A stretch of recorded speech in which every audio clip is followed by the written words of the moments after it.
അസ്സലാമു അലൈക്കും വറഹ്മത്തുള്ളാഹി തആല വബറകാതുഹു. ബിസ്മില്ലാ വൽഹംദുലില്ലാ വസ്സലാത്തു വസ്സലാമു അലാ റസൂലില്ലാ വഅലാ ആലിഹി വസ്വഹ്ബിഹി അജ്മഈൻ അമ്മാ ബഅദ്. ഏറ്റവും ബഹുമാനം നിറഞ്ഞ വേദിയിൽ സന്നിഹിതരായ എഫ്സോണിൻ്റെ വിദ്യാകാംക്ഷികളെ, പ്രാർത്ഥന കൊണ്ട് ഈ സദസ്സിനെ ധന്യമാക്കിയ ബഹുമാനപ്പെട്ട സയ്യിദ് ഖാസിം തങ്ങളവർകളെ,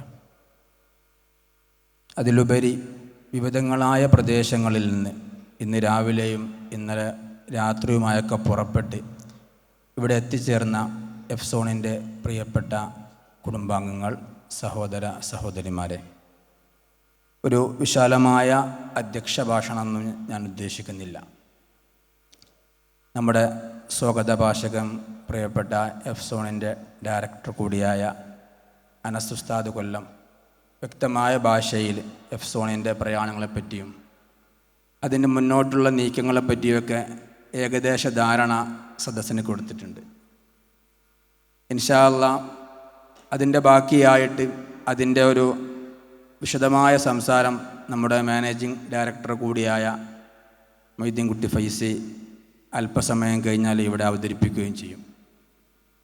ഏതായിരുന്നാലും അൽഹംദുലില്ലാ, വളരെ സന്തോഷം തോന്നുന്ന നിമിഷമാണിത്.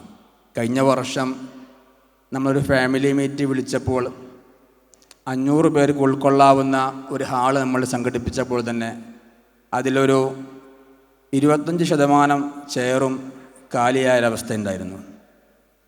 പക്ഷേ ഈ വർഷത്തെ ഫാമിലി മീറ്റിന് ഞങ്ങൾ ഒരു 1000-ൻ്റെ താഴെയൊക്കെ ആളെ പ്രതീക്ഷിച്ചിരുന്നെങ്കിലും ഞങ്ങളൊക്കെ ഞെട്ടിച്ചുകൊണ്ട് തന്നെ 1400-ഓളം പേര് നമ്മുടെ പരിപാടിയിൽ പങ്കെടുക്കാൻ വേണ്ടി രജിസ്റ്റർ ചെയ്തിട്ടുണ്ട്. നമ്മുടെ പരിസരങ്ങളിൽ എവിടെയും 900 സീറ്റിന് മുകളിലുള്ള ഓഡിറ്റോറിയം ഈ അടുത്ത പ്രദേശത്തൊന്നും നിലവിലിപ്പില്ല.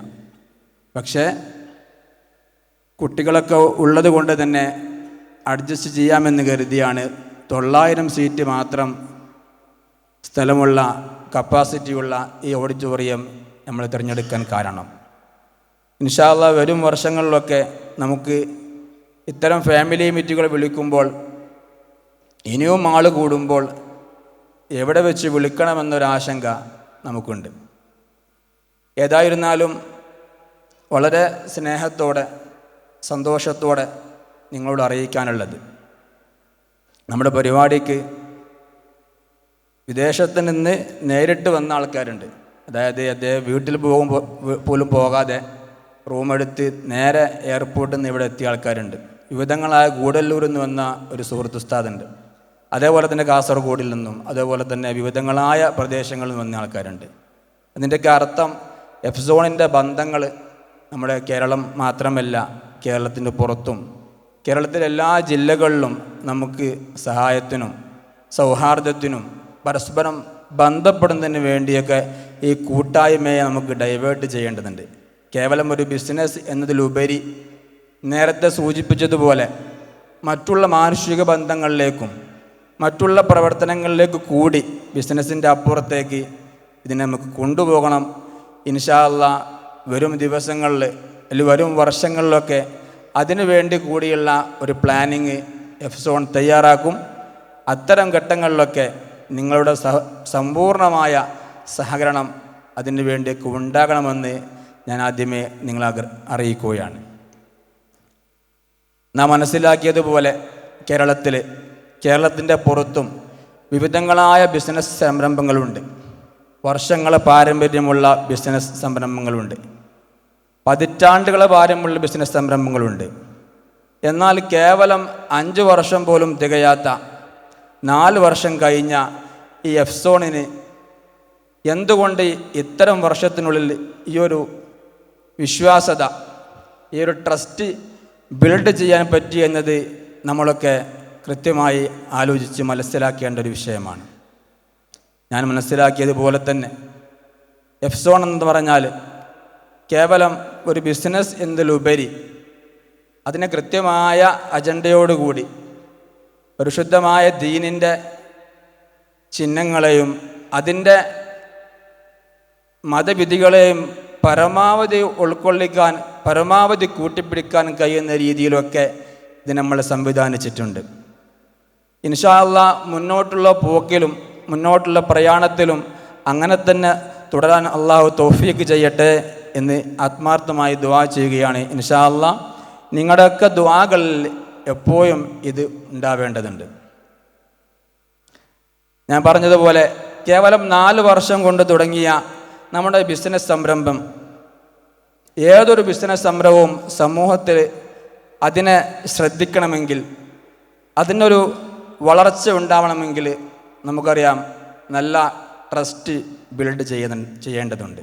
വിശ്വാസം 4 ഘടകങ്ങൾ ചേരുമ്പോഴാണ് ഈ ട്രസ്റ്റ് ബിൽഡ് ചെയ്യപ്പെടുന്നതെന്ന് മനസ്സിലാക്കേണ്ടതുണ്ട്. ഒന്നാമത്തെ ഘടകം റിലയബിലിറ്റിയാണ്. വിശ്വാസ്യത തന്നെയാണ് ഒന്നാമത്തെ ഘടകം. ഈ വിശ്വാസ്യത എഫ്സോണിന് വ്യത്യസ്തമായ ആംഗിളുകളുണ്ട്. എഫ്സോൺ വിത്ത് ഇൻവെസ്റ്റേഴ്സ് ഒരു വിശ്വാസ്യതയുണ്ട്. എഫ്സോൺ വിത്ത് എംപ്ലോയീസ് മറ്റൊരു വിശ്വാസ്യതയാണ്. എഫ്സോൺ വിത്ത് ക്ലയൻറ്റ്സ് വേറെ വിശ്വാസ്യതയാണ്. ഈ 3 വിശ്വാസ്യതയും കൂടിച്ചേരുമ്പോൾ മാത്രമാണ് ഒരു ബിസിനസ് വളരുള്ളൂ. എഫ്സോണിൻ്റെ ഇൻവെസ്റ്റേഴ്സിന് കൊടുക്കപ്പെടുന്ന എല്ലാ വാഗ്ദാനങ്ങളും എഫ്സോൺ പാലിക്കപ്പെടുന്നുണ്ട്. പക്ഷേ എംപ്ലോയീസിന് അത് പാലിക്കപ്പെടുന്നില്ല എങ്കിൽ ആ ബിസിനസ് കൺസിസ്റ്റൻസി ആയി വരികയില്ല. അല്ലെങ്കിൽ എഫ്സോണിൻ്റെ എംപ്ലോയീസിന് കൃത്യമായ എല്ലാ പ്രോമിസും എഫ്സോൺ അത് പാലിക്കുന്നുണ്ട്. പക്ഷേ ക്ലയൻസിന് കൊടുക്കുന്ന എല്ലാ നിർദ്ദേശങ്ങളും അല്ലെങ്കിൽ എല്ലാ വാഗ്ദാനങ്ങളും പാലിക്കുന്നില്ല എങ്കിലും അവിടെയും ബിസിനസ് തകരും.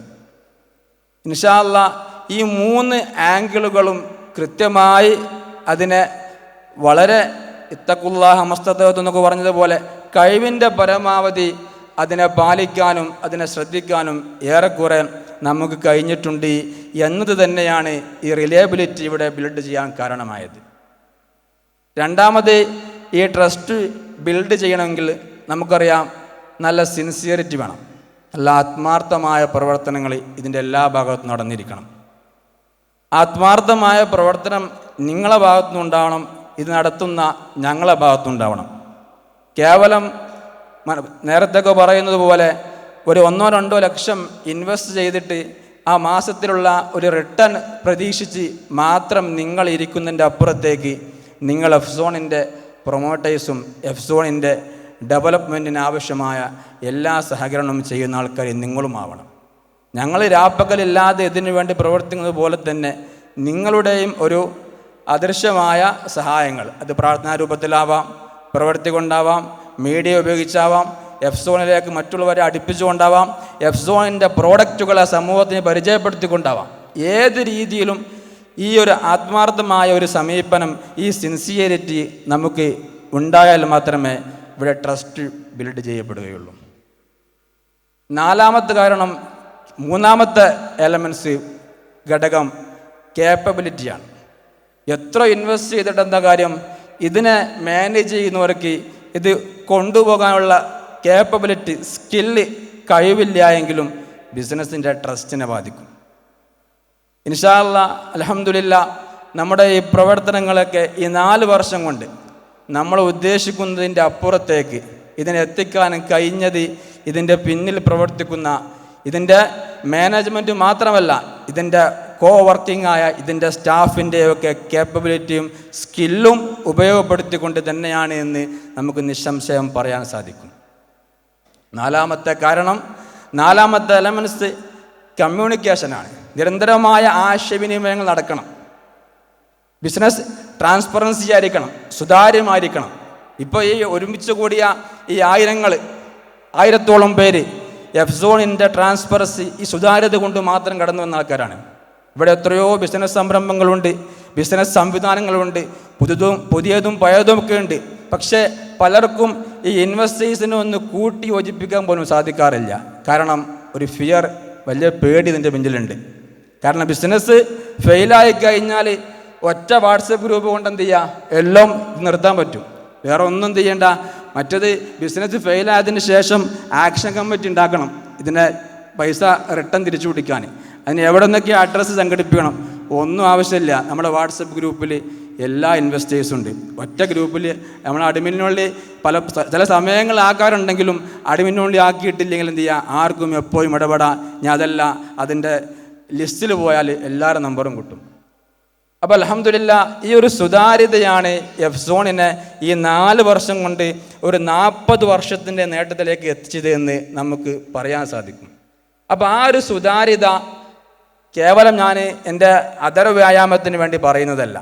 അത് ഇൻഷാ അല്ലാഹ് നിങ്ങൾ ആ ഒരു സുതാര്യതയിൽ നിങ്ങൾ ട്രസ്റ്റ് ചെയ്യേണ്ടതുണ്ട്. അപ്പോൾ 4ാമത്തെ കാര്യം ഞാൻ പറഞ്ഞത് കമ്മ്യൂണിക്കേഷനാണ്. ഇടയ്ക്കിടയ്ക്കുള്ള ഈ ഫാമിലി മീറ്റുകൾ, വാട്സപ്പ് ഗ്രൂപ്പ് ചർച്ചകൾ. എന്ത് പുതിയ സംരംഭം തുടങ്ങുമ്പോഴും എഫ്സോൺ ആദ്യം ഗ്രൂപ്പിൽ അവതരിപ്പിക്കും, അഭിപ്രായം കേടുണ്ടോ ചോദിക്കും.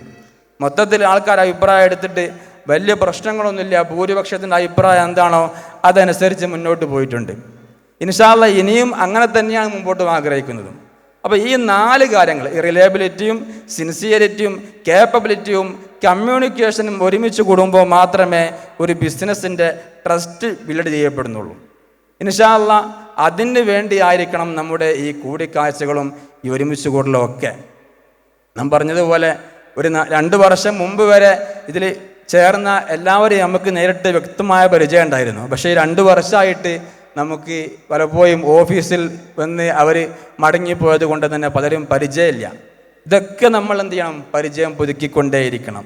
നേരിട്ട് കാണുമ്പോഴും ആവശ്യമായ സന്ദർഭങ്ങളിൽ ഫോൺ വഴിയും അങ്ങനെ നമ്മുടെ ഒരു കുടുംബ ബന്ധം പോലെ ഇതിനെ മാറ്റിയെടുത്താൽ മാത്രമേ നമുക്കൊരു മാനസികമായൊരു ട്രസ്റ്റ് ഉണ്ടാവുള്ളൂ. ദൂരെ നിന്ന് എഫ്സോൺ അങ്ങനെ മാറി നോക്കാതെ ഇതിൻ്റെ കൂടെ സഞ്ചരിക്കാം. ഇൻവെസ്റ്റേഴ്സ് ആസ് എ പ്രൊമോട്ടേഴ്സ്, നിങ്ങളൊരു പ്രൊമോട്ടേഴ്സായിട്ട് ഇതിനെ മാറണം. ഈ സംരംഭത്തിൻ്റെ കേവലം ഞാൻ പറഞ്ഞതുപോലെ ഇൻവെസ്റ്റ് ചെയ്ത് അതിൻ്റെ ROI പ്രതീക്ഷിച്ച് മാത്രം കാത്തിരിക്കാതെ ഇതിനെ ഏതൊക്കെ രീതിയിൽ നമ്മുടെ സംരംഭങ്ങളെ, നമ്മുടെ ജ്വല്ലറി സംവിധാനങ്ങളുണ്ട്, ഹോട്ടൽ സംവിധാനങ്ങളുണ്ട്, ഇതിലേക്കൊക്കെ കസ്റ്റമറെ എത്തിക്കാം. ഇൻവെസ്റ്റേഴ്സിനെ മാത്രമല്ല, നമുക്കിനി കസ്റ്റമറെ ആവശ്യമുണ്ട്. ഇനി ഇവിടെ പ്രഖ്യാപിക്കാൻ പോകുന്ന ലോഞ്ച് ചെയ്യാമെന്ന പദ്ധതികളൊക്കെ നമ്മുടെ താലൂക്ക് തലങ്ങളിലേക്ക്, ഓരോ പഞ്ചായത്തിലേക്കും എഫ്സോണിൻ്റെ സംരംഭങ്ങൾ കടന്നു വരാൻ പോവുകയാണ്. വരും വർഷങ്ങളിലൊക്കെ കൂടുതൽ കസ്റ്റമറെ എഫ്സോൺ ഇനി ആവശ്യമാണ്. അപ്പോൾ വിവിധങ്ങളായ ജില്ലകളിൽ വിവിധങ്ങളായ ഏരിയയിൽ നിന്ന് വരുന്ന നിങ്ങൾക്ക് അതിനൊക്കെ ഹെൽപ്പ് ചെയ്യാൻ പറ്റും. അപ്പോൾ ആ ഒരു രീതിയിൽ ഇൻഷാ അല്ലാഹ് നമ്മൾ മാറണം. അതിന് പ്രചോദനമാവണം ഈ ഒരു ഫാമിലി മീറ്റ് എന്ന് ഞാൻ ഇവിടെ സംസാരിക്കാൻ ആഗ്രഹിക്കുകയാണ്. പിന്നെ ഇവിടെ നേരത്തെ പറയപ്പെട്ടതുപോലെ തന്നെ ഒരുപാട് ചടങ്ങ് നടക്കേണ്ടതുണ്ട്. നമ്മൾ കൃത്യമായി 10 മണിക്ക് തന്നെ ആരംഭിക്കാൻ ഉദ്ദേശിച്ചതാണ്. പക്ഷേ നമുക്ക് തടസ്സങ്ങളൊന്നും ഉണ്ടായിട്ടില്ല. ഇവിടെ ആളുകൾ എന്തായിട്ടില്ല, ആ ഒരു സമയത്ത് ഒരു പകുതി ആൾ പോലും സന്നിഹിതരായിട്ടില്ല, എന്തുകൊണ്ട് 10:30 ആയതാണ്. ഏതായിരുന്നാലും ET മുഹമ്മദ് ബഷീർ സാഹിബ് ഇന്നലെ പെട്ടെന്ന് തന്നെ തിരുവനന്തപുരത്തേക്ക് പോയത് കൊണ്ട് അദ്ദേഹം എത്തില്ല എന്ന് പറഞ്ഞിട്ടുണ്ട്. ബാക്കി എല്ലാവരും ഒരു ഒഴിവ് സമയം നോക്കി ഇൻഷാ അല്ലാഹ് എത്തുമെന്ന് പറഞ്ഞിട്ടുണ്ട്. അവർ വരുന്ന സമയത്ത് ആ ചടങ്ങൊക്കെ മുറ തെറ്റാതെ നടക്കും എന്നും കൂടി ഞങ്ങൾ അറിയിക്കുകയാണ്. ഏതായിരുന്നാലും ഇൻഷാ അല്ലാഹ് ഞാൻ എൻ്റെ അധ്യക്ഷ ഭാഷണം നീട്ടിക്കൊണ്ടുപോകാൻ ആഗ്രഹിക്കുന്നില്ല. ഈ കാര്യങ്ങളൊക്കെ കൃത്യമായി മനസ്സിലാക്കി ഇനി വരാൻ പോകുന്ന നമ്മുടെ വിഷയാവതരണം, പ്രിയപ്പെട്ട സുഹൃത്ത് മൊയ്തീൻ കുട്ടി വൈസിയുടെ വിഷയാവതരണം കൃത്യമായി നമ്മൾ ഇത് കേട്ടിരിക്കണം. കേവലം നമ്മുടെ കുടുംബസംഘം എന്ന് പറയുമ്പോൾ നമ്മുടെ തറവാടുത്ത ബന്ധം വഴിയുള്ള അല്ലെങ്കിൽ രക്തബന്ധം വഴിയുള്ള കുടുംബസംഘമല്ല ഇത് ഫൈനാൻഷ്യലി വഴിയാണ്. അപ്പോൾ ഈ ഫൈനാൻഷ്യലി വഴി നിങ്ങളിവിടെ പ്രതീക്ഷിക്കേണ്ടത് ഇവിടെ എന്തെങ്കിലും നാളത്തെ ഒരു മോട്ടിവേഷണൽ സ്പീച്ച് ഇവിടെ നിന്ന് കിട്ടും, അല്ലെങ്കിൽ വേറെ ഏതെങ്കിലും രീതിയിലുള്ള ഒരു പ്രസംഗം കിട്ടുമെന്ന് പ്രതീക്ഷിച്ച്, അത് ഇൻഷാ അല്ലാഹ് ചിലപ്പോൾ കിട്ടിയിരിക്കാം. അത് പ്രതീക്ഷിച്ച് മാത്രം ഇരിക്കരുത്. പ്രത്യേകിച്ച് സഹോദരിമാരൊക്കെ വരുമ്പോൾ അവർക്ക് പല ചിന്തകളുണ്ടാകും. കുടുംബസംഘം എന്ന് പൊതുവെ അങ്ങനത്തെ കുറേ പരിപാടിയായിരിക്കും ഉണ്ടാവുമല്ലോ. പക്ഷെ അതിന് വ്യത്യസ്തമായി നമ്മളെ ലക്ഷ്യം ബിസിനസ്സിൻ്റെ വളർച്ച. ഇപ്പോൾ എവിടെ എത്തി നിൽക്കുന്നു ബിസിനസ്, നാളെ എന്താണ് ഇതിൻ്റെ ലക്ഷ്യം, അത് കൃത്യമായി മനസ്സിലാക്കി അതിൽ നിങ്ങൾക്ക് അഭിപ്രായം പറയാനുള്ള അവസരമുണ്ട്. 10 പേർക്ക് ഫീഡ്ബാക്കോ അതുപോലെ തന്നെ അഭിപ്രായം പറയാനുള്ള അവസരം വെച്ചിട്ടുണ്ട്. ഇൻഷാ അല്ലാഹ് അത് ഉപയോഗപ്പെടുത്തണം. എല്ലാവർക്കും നമുക്ക് അവസരം കൊടുക്കാൻ കഴിയില്ല. വരുന്ന ദിവസങ്ങളിൽ നമ്മുടെ ഗ്രൂപ്പുകൾ വഴിയൊക്കെ നമുക്ക് എന്ത് ചർച്ച ചെയ്യാം. ഏതായിരുന്നാലും അതൊക്കെ ഉപയോഗപ്പെടുത്തി ഇതിൻ്റെ വളർച്ചയ്ക്കും ഇതിൻ്റെ ഉയർച്ചയ്ക്കും വേണ്ടി നിങ്ങളുടെ എല്ലാവിധ സഹായങ്ങളും, വിശിഷ്യ എപ്പോഴും നമ്മൾ പറയാറുള്ളത് പ്രാർത്ഥന. ഒരുപാട് മിനിങ്ങളായ നല്ല നല്ല പ്രായം ചെന്ന ഉസ്താദുമാർ നമ്മളെ എഫ്സോണിനെ വിശ്വസിച്ച് നമ്മളെ കൂടെ കൂടിയിട്ടുണ്ട്. നല്ല നല്ല സ്വാലിഹീങ്ങളായ മനുഷ്യന്മാർ. ഈ വേദിയിലും സദസ്സിൽ ഒരുപാട് പേരുണ്ട്, ഇനിയും വേദി ഇരിക്കാൻ അർഹരായ എത്രയോ പേര് സദസ്സിലുണ്ട്. പക്ഷെ എല്ലാവരും ഇരിക്കാൻ നമുക്ക് സാധിക്കില്ലല്ലോ. അപ്പോൾ അതുകൊണ്ട് മാത്രം കുറച്ച് പേരെ മാത്രം ഇവരെത്തിയതാണ്. അപ്പോൾ അവരൊക്കെ എന്ത് ചെയ്യുക, ആ നിരന്തരമായ പ്രാർത്ഥനയും അവരുടെയൊക്കെ ആത്മാർത്ഥമായ ഇടപെടലൊക്കെ ഇതിന് സഹായമായിട്ടുണ്ട്. ഇൻഷാ അല്ലാഹ് ഇനിയും അത് ഉണ്ടാകണമെന്ന് പ്രാർത്ഥിച്ചുകൊണ്ട് ഞാൻ എൻ്റെ വാക്കുകൾ ചുരുക്കുന്നു. വആഖിറു ദഅവാന അനിൽ ഹംദുലില്ലാഹി റബ്ബിൽ ആലമീൻ. അസ്സലാമു അലൈക്കും വറഹ്മത്തുള്ളാഹി തആല വബറകാതുഹു.